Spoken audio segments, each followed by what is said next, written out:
Attention senior citizens, quarterly payout 3,000 pesos for these seniors. Saan ating alamin? Magandang araw po sa ating manonood. Alam niyo po bang inaprubahan ng Cebu City Council ang isang ordinansa na naglilinaw sa quarterly na pamamahagi ng financial assistance para sa mga kwalipikadong senior citizens sa Cebu City. Ang panukala na iniakda ni Pastor Alcover Jr.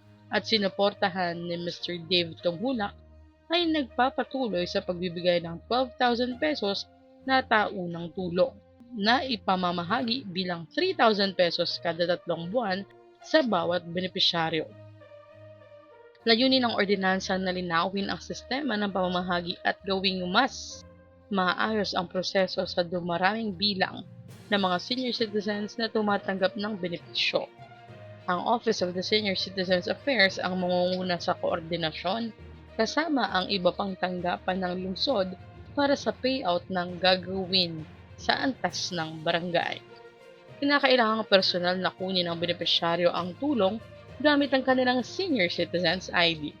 Ngunit maaaring mag-claim ang isang kapamilya kung ang senior ay may sakit, incapacitated o nasa labas ng lungsod. Matapos aprobahan ng konseho, ipapasa ang ordinansa kay Mayor Nestor Arquival para sa pirma upang tuluyang maipatupad ang programa.